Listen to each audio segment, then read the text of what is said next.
Dans cette vidéo, nous allons voir ensemble et reconnaître la blessure de trahison.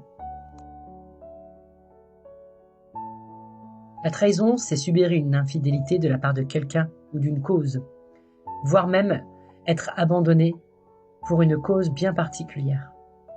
Contrairement à l'abandon où la personne part tout simplement, le traître va casser cette notion de confiance, d'engagement ou de fidélité.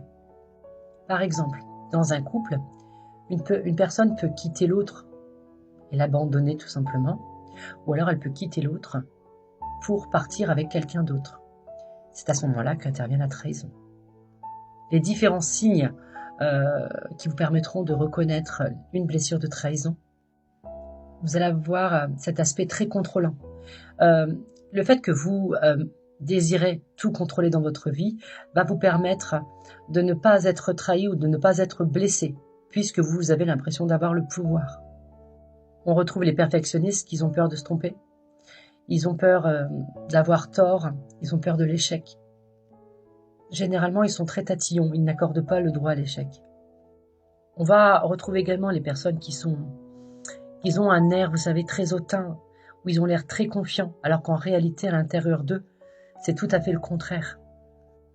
On a l'impression, en fait, d'un point de vue extérieur, que cette personne est très confiante, très puissante, alors qu'en réalité, à l'intérieur, elle va se sous-estimer.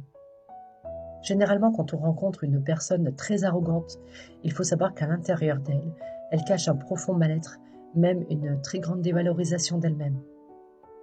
On peut retrouver également ce fort besoin de reconnaissance. On a également les gens qui vont jamais admettre qu'ils ont tort, ils vont toujours vouloir avoir raison. Ce que la personne vit est tellement douloureux qu'elle ne va pas prendre ses responsabilités.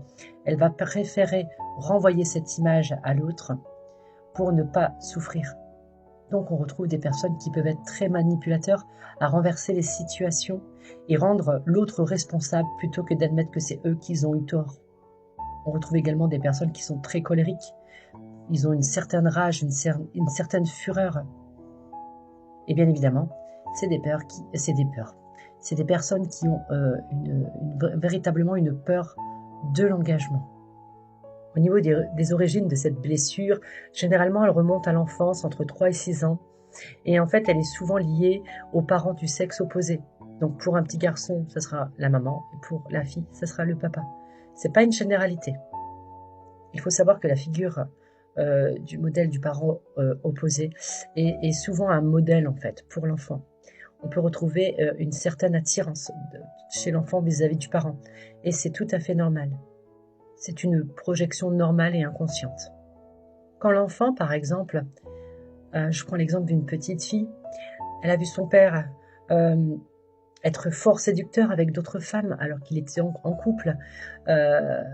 La petite fille l'a certainement mal pris puisqu'elle était attirée par son papa et il y avait ce modèle. Voilà, elle a pu subir cette trahison. On peut subir également une trahison quand le parent est absent ou tout simplement quand l'enfant n'a pas, les parents n'ont pas répondu aux besoins de l'enfant. Pour revenir sur l'exemple de la petite fille et son papa, une petite fille qui voit son papa, par exemple, s'intéresser à d'autres femmes et qui a tendance à être absent pour elle, ça va créer une jalousie. Et effectivement, cette jalousie va se transformer en forme de trahison, puisque son papa ne s'occupe pas d'elle.